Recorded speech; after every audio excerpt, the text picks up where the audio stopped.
الكريم اعوذ باللہ من الشیطان الرجیم بسم اللہ الرحمن الرحیم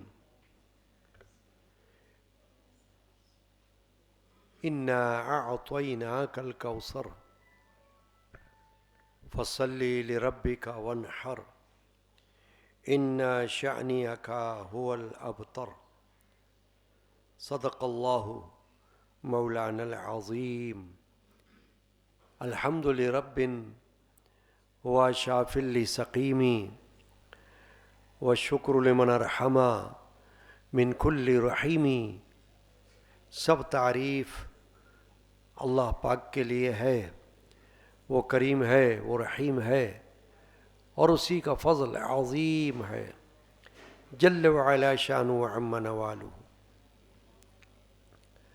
ببرکت ان اللہ وملائکتہ یصلون علی النبی یا ایھا الذین آمنوا صلوا علیہ وسلموا تسلیما اللہم صل علی سیدنا محمد وعلی آلہ وصحبہ اجمعین. حاضرین کرام، ہر اتوار کو بعد نماز ظہر متصلاً درس قرآن و حدیث و فقہی مسائل کا یہ سلسلہ الحمدللہ ایک عرصے سے جاری ہے. آج کی نشست میں ایک حدیث پاک جو صحاح ستہ یعنی حدیث کی 6 صحیح کتابوں میں سے سنن ابو داؤد اور جامع ترمذی میں موجود ہے، اور حضرت ابی امامہ رضی اللہ تعالی عنہ سے یہ حدیث مروی ہے. حضرت ابی امامہ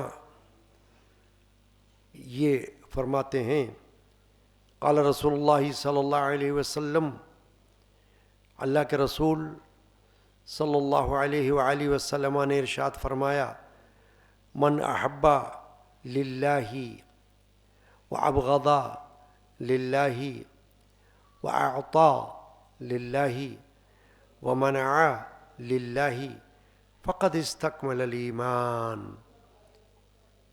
یہ حدیث شریفہ کے الفاظ ہیں.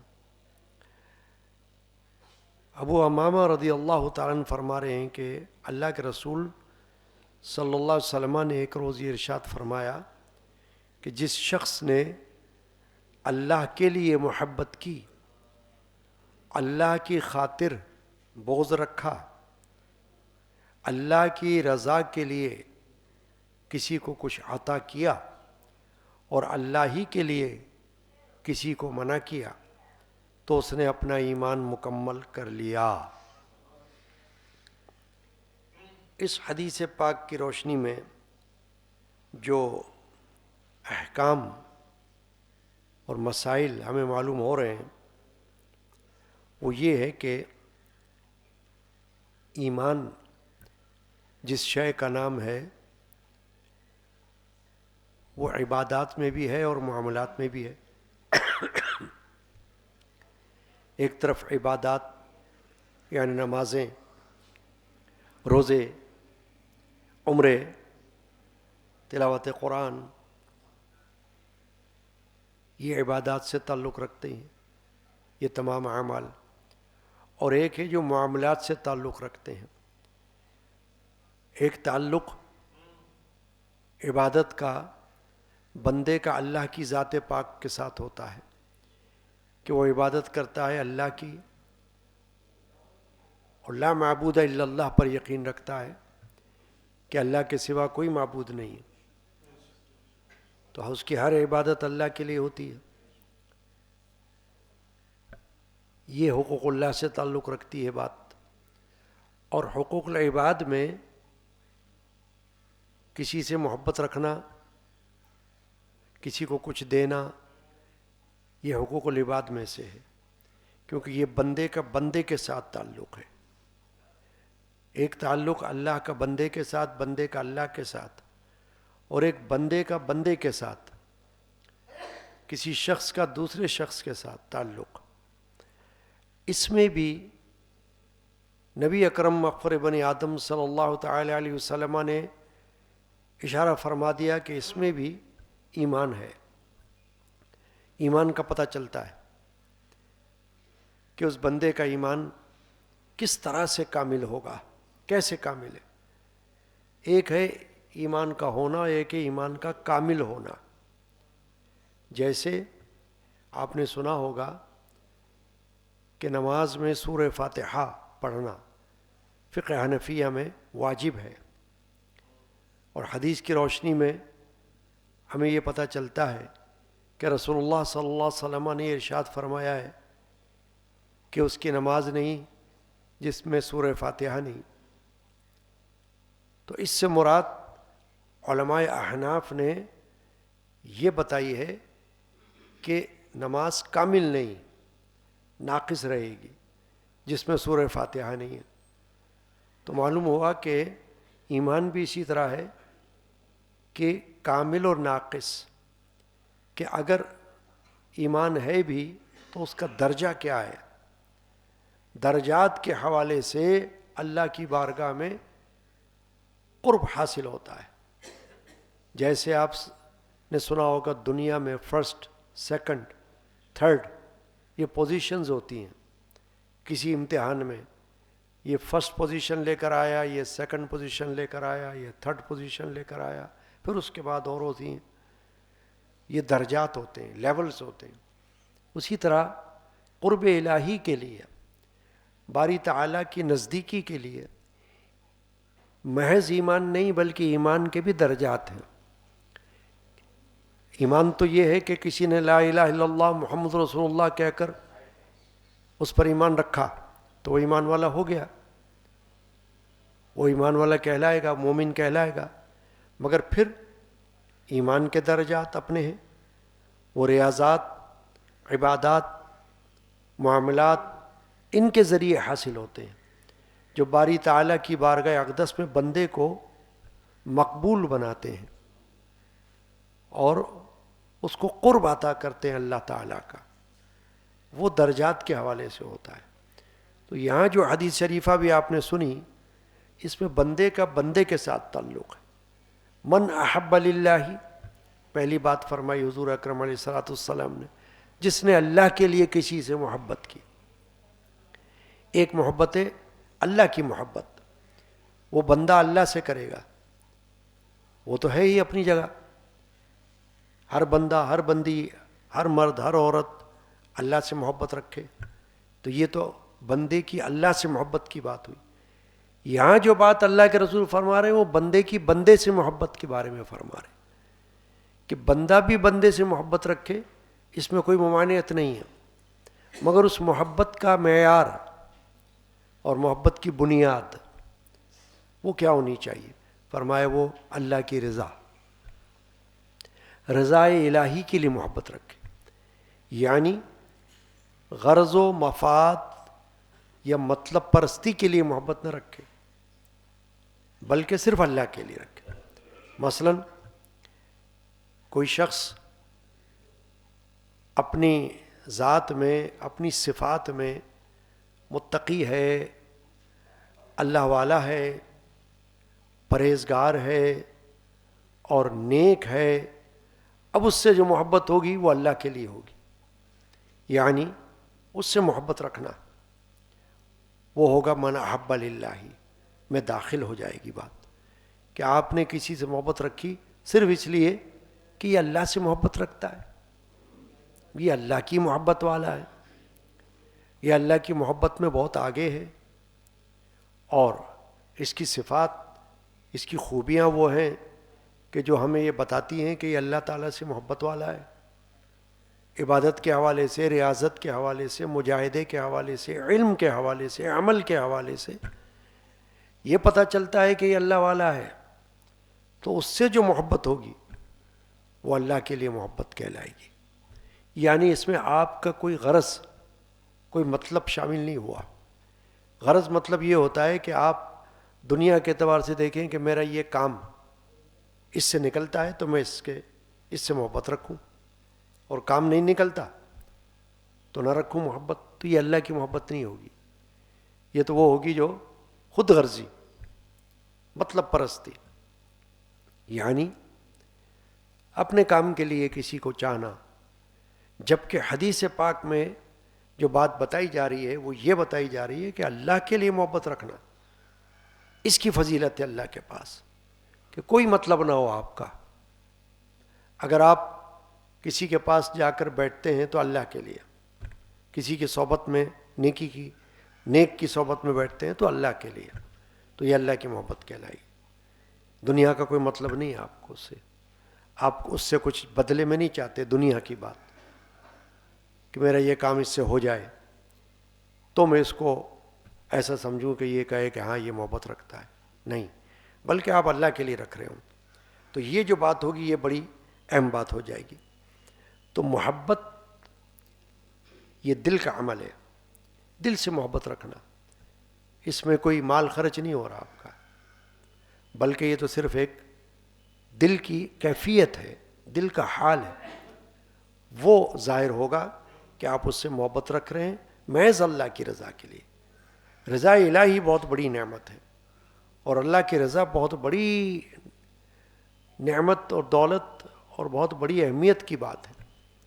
اللہ کی رضا، قرآن مجید میں اللہ تعالیٰ نے صحابہ کرام کے حوالے سے ان کی صفات میں یہ بیان فرمایا کہ یریدون وجہہ، کہ وہ اللہ کی ذات کو چاہتے ہیں صرف. یعنی جو اللہ کی عبادت کرتے ہیں، اللہ کے رسول سے محبت رکھتے ہیں، تو اللہ کی ذات کے لیے، اللہ کی رضا کے لیے، اور کچھ نہیں. صبح و شام اللہ کی یاد میں لگے رہتے ہیں، اللہ کی محبت میں لگے رہتے ہیں، اللہ کی عبادت میں لگے رہتے ہیں، تو محض اللہ کی رضا حاصل کرنے کے لیے. یہ بہت بڑی بات ہے، یہ بہت بڑی نعمت.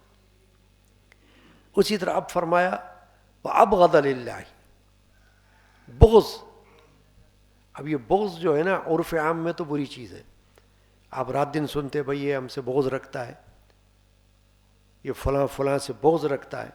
تو بغض ہوتا ہے کینہ رکھنا دل کے اندر، برا رکھنا، برائی رکھنا، یا برا محسوس کرنا کسی کی طرف سے اپنے دل کے اندر.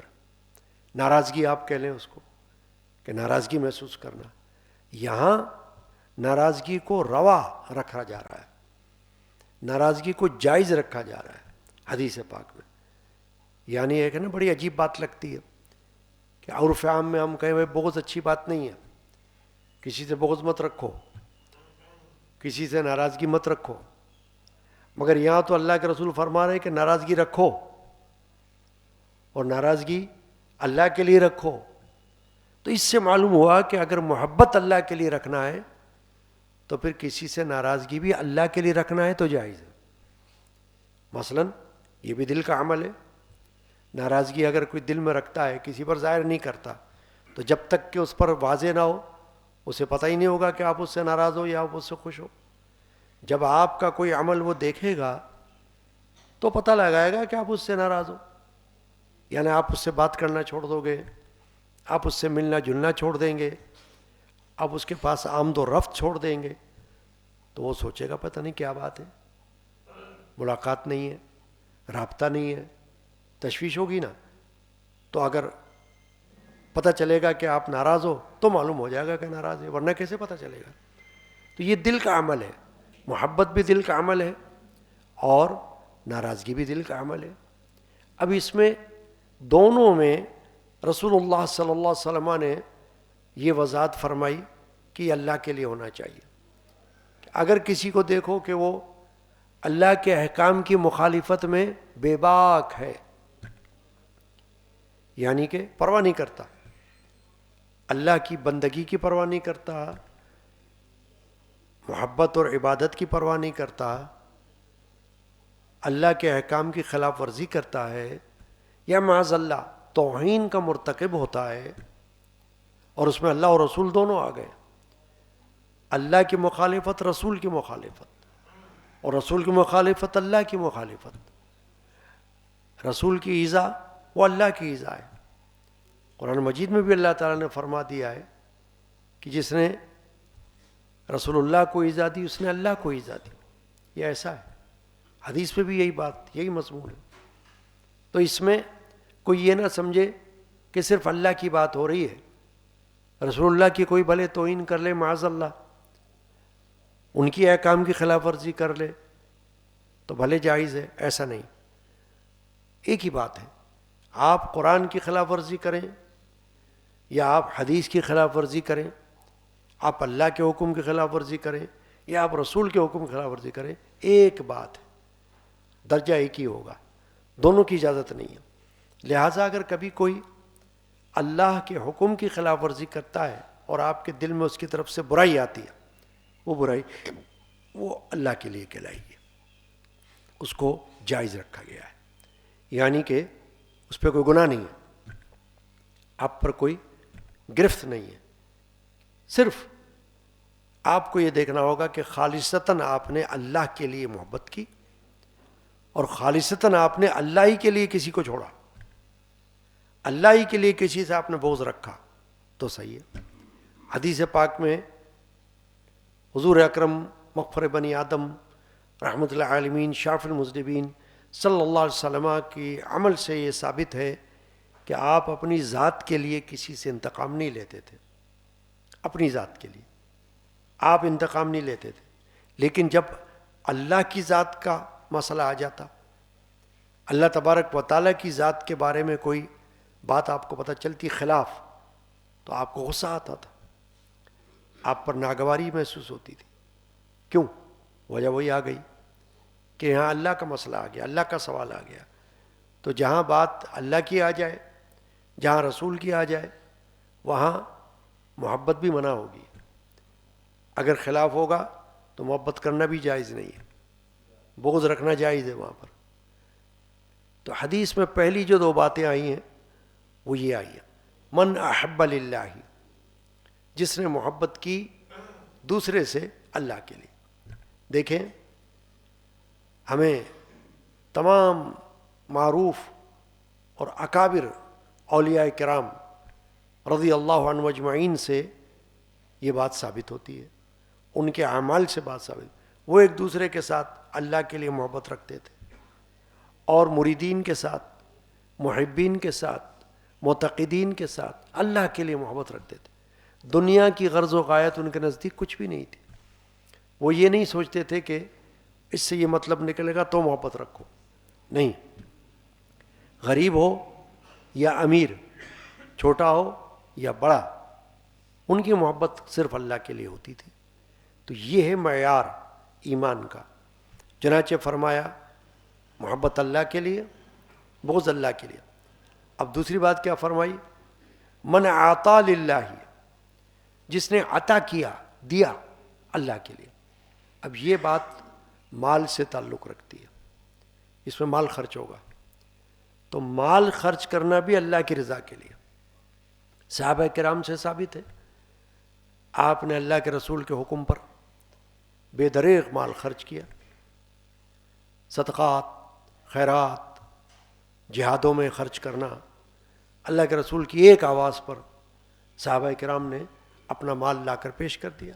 آپ کے سامنے مثالیں موجود ہیں، خلفاء راشدین میں سے مثالیں موجود ہیں. خلیفہ اول، خلیفہ بلا فصل حضرت سیدنا ابو بکر صدیق رضی اللہ تعالیٰ عنہ کی مثال موجود ہے کہ حضور نے جب دعوت دی سامان کی، مال کی، تو سیدنا ابو بکر صدیق نے اپنا سارا مال لا کر اللہ کے رسول کی خدمت میں ڈال دیا. اور جب حضور نے پوچھا کہ گھر میں کیا چھوڑا، تو عرض کیا کہ گھر میں اللہ اور اس کو رسول کو چھوڑا ہے، یعنی کہ سب دے دیا. حضرت عمر فاروق رضی اللہ تعالیٰ عنہ ایک مرتبہ اپنا آدھا مال لے کر حضور کی خدمت میں پہنچ گئے. تو یہ سب کیا تھا؟ اللہ کی رضا کے لیے. ان سے کوئی دنیا کا بدلہ نہیں ان کو مطلوب تھا. وہ اس لیے مال نہیں لے کر آئے تھے کہ دنیا کا کچھ ملے ہم کو، حضور سے کچھ غرض و غایت دنیا کی کچھ پوری ہو، نہیں، اللہ کے لیے.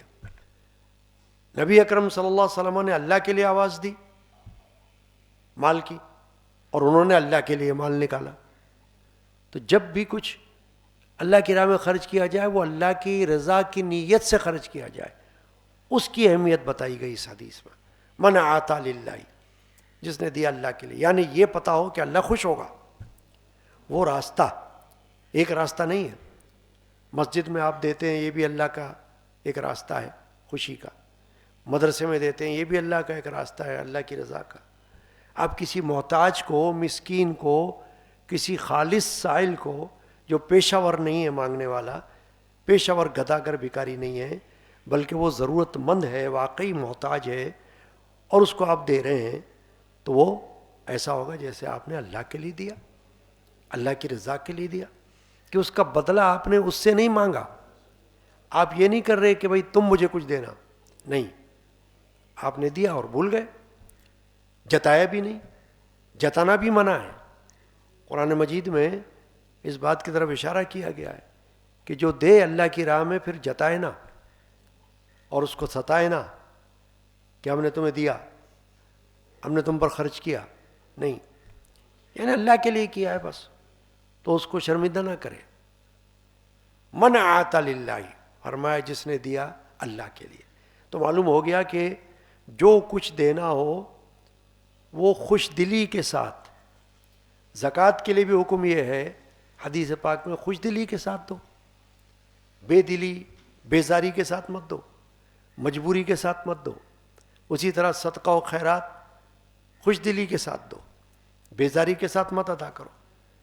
اللہ کو اس کی ضرورت نہیں، اللہ تو خوش دلی چاہتا ہے۔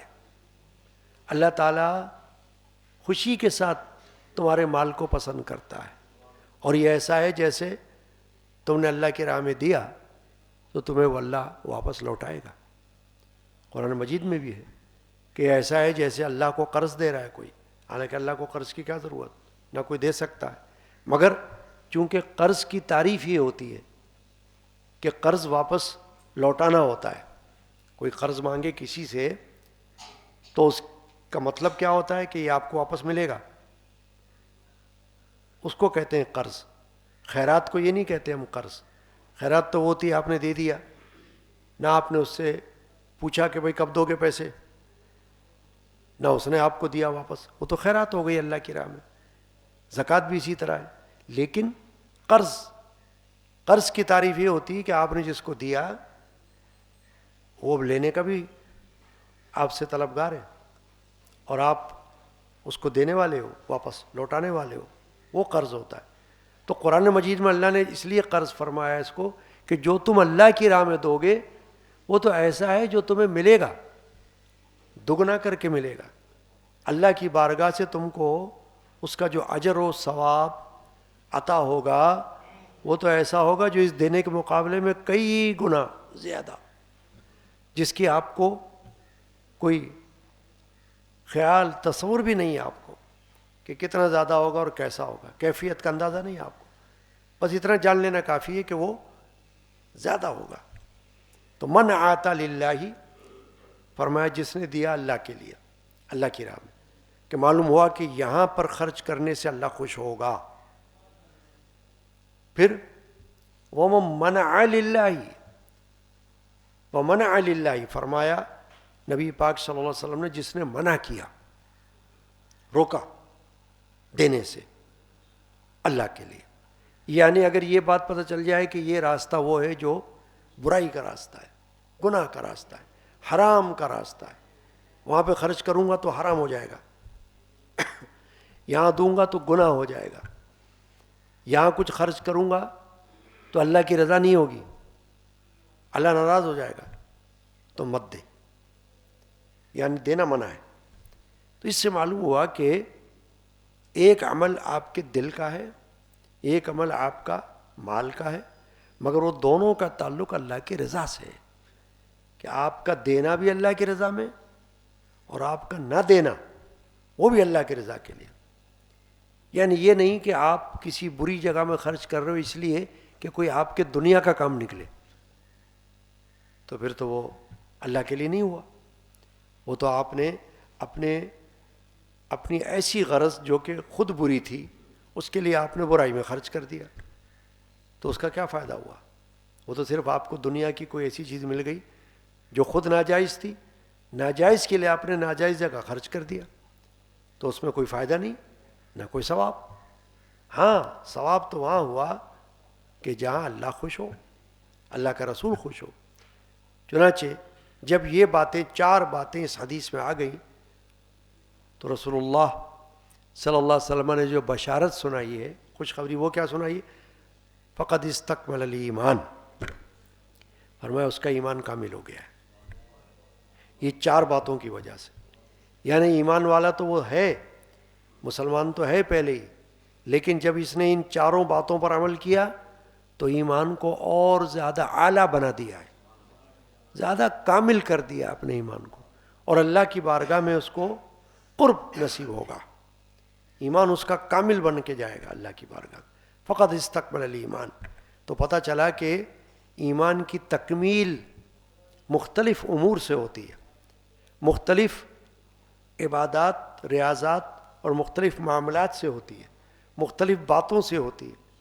یہ نہیں کہ صرف نماز پڑھ لی آپ نے بس اور کافی سمجھ لیا، 5 وقت نماز پڑھ لی، آپ نے سمجھا کہ وہ ہو گیا ایمان، رمضان میں روزے رکھ لیے ہو گیا ایمان، نہیں، بلکہ یہ جو ابھی آپ نے کچھ سنا ہے، یہ آپ دیکھیں، نماز سے ہٹ کرے، روزے سے ہٹ کرے، اس میں تو اللہ کی محبت کی بات ہے، اللہ کے لیے محبت کی بات ہے، اس میں اللہ کے لیے ناراضگی کی بات ہے، اس میں اللہ کے لیے کچھ دینے کی بات ہے، اس میں اللہ کے لیے کچھ نہ دینے کی بات ہے، اور اس کو حضور فرما رہے ہیں کہ اس کا ایمان کامل ہے۔